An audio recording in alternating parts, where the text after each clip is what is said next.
Hello everyone, this is your host for Latina Role Models, and tonight we have Maria Ramos. Maria Ramos. Maria, this is the first time we kind of like have an opportunity to sit down. I've been able to be at some exhibitions that you had before, but today it's about you, and we'll get to your exhibitions and what is it that you are doing with the diaspora, isn't it? Right. But let's talk about you and where you're coming from. Okay, I was born in Bayamon, Puerto Rico, and at the age of 3, my parents went ahead and relocated to New York, so I lived in the Bronx. At that age, I was introduced to the museums in New York, in Manhattan. Your parents were into arts? Actually, the school system. Oh, okay. The school system took us to field trips for cultural centers, ballet. So we were exposed to the culture, the cultural arts. And the first time that I walked into a museum, I was 8 years old, and I fell in love with the master's work. And this is where I felt the passion to paint when I grew up. What caught your attention from the museums and those experiences? Oh, well, actually, I love the old masters like Rembrandt and Van Gogh. What caught my attention was the beautiful paintings that were illuminated and the power of the light and the dark in the paintings. And that's where I always go towards my work. At that early age, have you discovered that you had the talent, or that was the first thing that happened and then you start working towards that? Well, actually, when I first saw that, I went home and I started to take everyone's pencils, crayons, and paper and started to draw. Everything that I saw, I started to draw. And so from there on, I continued with that as a little girl. Then, of course, you know, you grow up and you have to raise a family. And so then you put your dreams aside. And after that, in 1999, I went and took a class, a drawing class. And from there on, I became an artist in the sense that I took some workshops. I have an extensive array of books in art, DVDs. So kind of a self-taught person. So what is when you're talking about being an artist, what is that area that defines you? The colors, what is it that when I see your pictures, what is that I'm seeing? You're seeing emotions. An artist is like a journalist. They put in their emotional status. They sort of give you a little story, and I like telling stories. So tell me a little bit of the pieces that you have right now. Do you have like certain topics right now?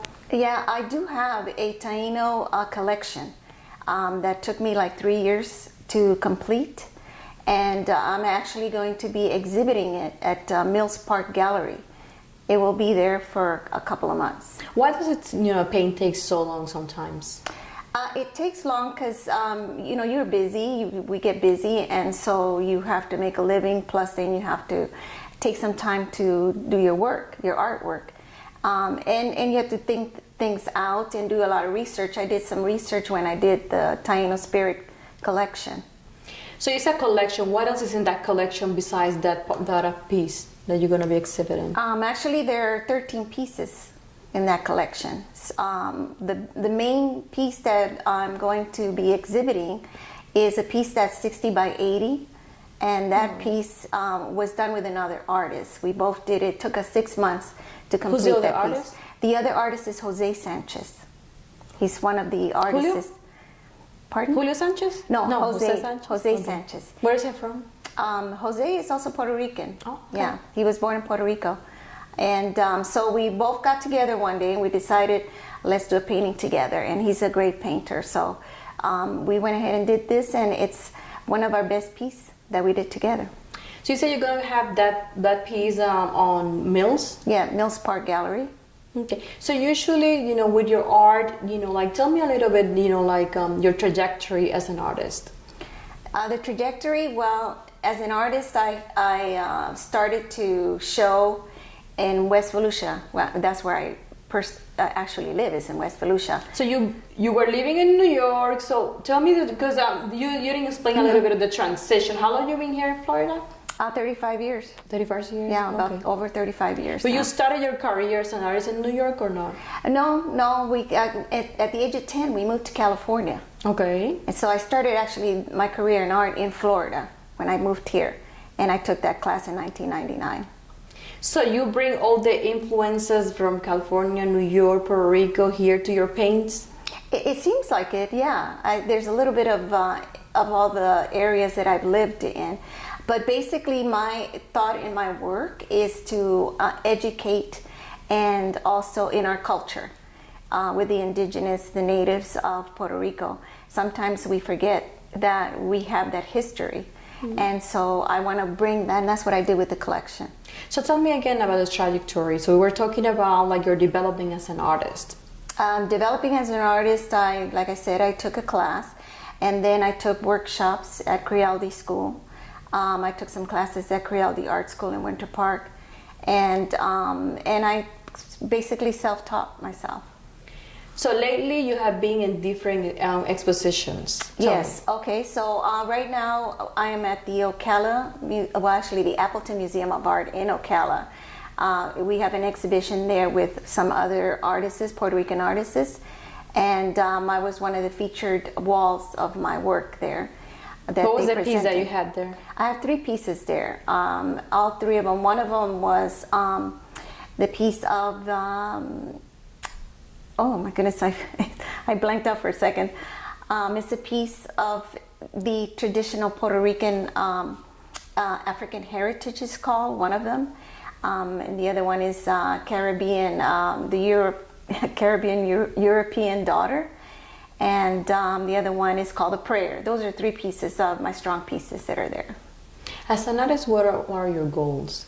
What is it, your vision that you're heading towards? To actually educate with my work, to have the young come in and look at my work and see that their culture is, visualize their culture. So you're kind of like trying to pay back what happened to you, isn't it? Right. In a sense. In a sense it is, because I miss the culture living in New York.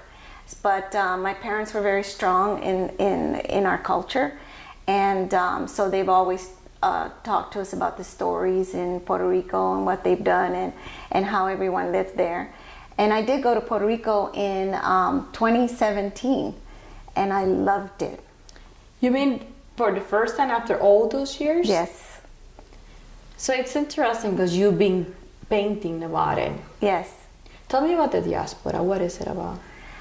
The diaspora was a group, was a group of artists. It's no longer? The diaspora is on, I'm going to say a sabbatical right now. It's on a sabbatical. So we sort of dispersed a little bit, and then maybe in the future we will get back together again. What was the goal? The goal was to bring in new artists, emerging artists, and also seasonal artists to show in museums and high-class galleries. Any projects that you're planning to like help children to get close to art? And we were talking about like Orlando Science Center. They have like people who are taking food stamps. They have like a special for like $3 or so. Once they show proof that they're getting the benefit, so they can go there for that amount of money. Because like sometimes art can be like out of the reach of the parents. Of like if they have like 4 or 5 children, they have to decide probably a meal or taking them to an artistic event. That's true. That's true. So any ideas of how we can accomplish that?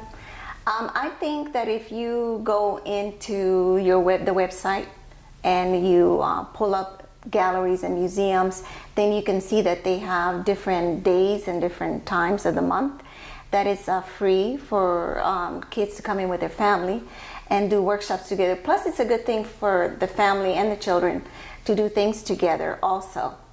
I think sometimes parents, they don't realize that there's like free stuff that are culturally attractive, that they can afford because it's free. Right. So they can go there. Sometimes the schools, they're not like doing the field trips like you mentioned before. There are other places that probably kids are more attracted because like kids right now, they're probably more attracted to electronics or other type of gadgets that gets their attention. Right. I always would like to give sort of an insight that a lot of times family take their kids to festivals, and I think that that's great. Festivals are fun. But also try to spend some of that money that you could spend on festivals and take your kids to a museum, a cultural event also. If a parent would like to, like you or say you're self-taught, I'm thinking about one of my friends and her daughter, like they were bullying her in school because her drawings, and she was crying and all that. So she was very concerned about her daughter's skills, as when she was drawing. What are like recommendations that you can give a parent that it's going through that? Because it becomes an issue when other kids are bullying your child because her drawing is probably not as attractive, but art, it's on the eye of the beholder. That is correct. That is so correct. What are some recommendations that you can tell parents to improve the children's skills? Well, I think that since we're such a media people now, that YouTube and a lot of sites have drawing lessons, drawing classes, painting classes, and if they can put that up for the kids to do and do some practicing at home, then they will get better. That's that's a good advice. I do remember a couple months ago, at an apartment complex that I was living. They have like YouTube and they have like a wine and paint. It was for Valentine's. I brought one of my friends. So they will stop the YouTube video, and people will just get together. Art, it's therapy. It is therapy. Have you ever provide art classes? Actually, not really. I haven't provided art classes, but there is a couple of artists in Orlando that they're going to set up an art and cultural center so that they can give free workshops to the kids in the area. It's needed. It is needed. It is needed. Being in Fable, what is it, the first or the last Friday of the month? What is it, Fable? Fate Arts of... oh, okay, yeah. So I remember being there, and I'm not sure if it was the first or the last Friday of the month, around Orange Avenue area and Colonial. They had like ceramic, plaster. They have plaster, so for kids to sit down and play with it. Those type of experiences, get kids closer to developing skills that they don't even know they have. Exactly. Because they've been so into, things that are electronics. For the people who know you and they admire you and your art, what would be your recommendations? And that's going to be our last words. That admired me? Well, I thank them if they admire me. But I think the recommendation is that if you are a parent and you have a child who's actually interested in art, try to do the whatever you can to bring that child into that world. It's a beautiful world to be into, and it's therapy for the child. It's a skill for life. Yes, it is. Even if they're not going to develop it into a career, still they can, use it, as a stress reliever. Thanks for coming. It has been a pleasure to have you. Thank you for having me here. Thank you. This has been Damaris Ramos for Latina Role Models. Thank you.